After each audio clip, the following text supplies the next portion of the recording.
Savar cantonment public school ও কলেজে নিয়োগ বিজ্ঞপ্তি নিয়ে আপনাদের মাঝে হাজির হলাম। প্রভাষক খণ্ডকালীন, পৌরনীতি এবং তথ্য যোগাযোগ প্রযুক্তি একজন, টোটাল হচ্ছে 2 জন। বেতন গ্রেড হচ্ছে 22,000। শিক্ষাগত যোগ্যতা সংশ্লিষ্ট বিষয়ে সম্মানসহ স্নাতকোত্তর অথবা সমমান ডিগ্রি। তারপর হচ্ছে প্রদর্শক খণ্ডকালীন পদার্থবিজ্ঞান 16,000 নির্ধারিত সরকারি বিধি মোতাবেক। তারপর হচ্ছে 3 নাম্বার সহকারী শিক্ষক খণ্ডকালীন বাংলা, গণিত, ইংরেজি, বাংলাদেশের বিশ্ব পরিচয়, জীববিজ্ঞান, ব্যবসায় শিক্ষা, তথ্য যোগাযোগ প্রযুক্তি 16,000 টাকা বেতন স্কেল। তারপর হচ্ছে সংশ্লিষ্ট বিষয়ে সম্মানসহ স্নাতকোত্তর অথবা সমমান ডিগ্রি।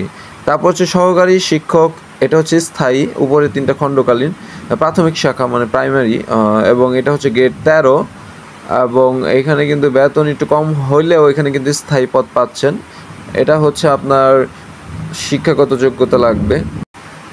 এটা শিক্ষাগত যোগ্যতা সম্মান সহ স্নাতকোত্তর অথবা সমমান ডিগ্রি। এখানে হচ্ছে কী কী দিতে হবে: পাসপোর্ট সাইজ 2 কপির ছবি, শিক্ষাগত যোগ্যতার এগুলো দিবেন আপনারা 15 জুনের মধ্যে দিতে হবে।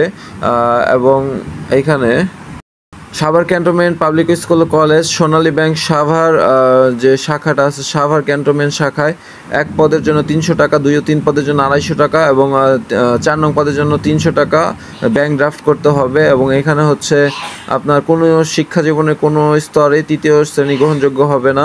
প্রার্থীর বয়স সর্বোচ্চ 35 হতে হবে। এই জিনিসগুলো আপনার খেয়াল করে তারপর আবেদন করবেন। এবং আমার চ্যানেলটা অবশ্যই আপনাদের প্রতি একটা রিকোয়েস্ট থাকবে, সাবস্ক্রাইব করে রাখবেন। আর এই নিয়োগ বিজ্ঞপ্তি আপনার সহকর্মী যারা আছে, যারা জব খুঁজতেছে, তাদের সাথে অবশ্যই শেয়ার করবেন। ধন্যবাদ।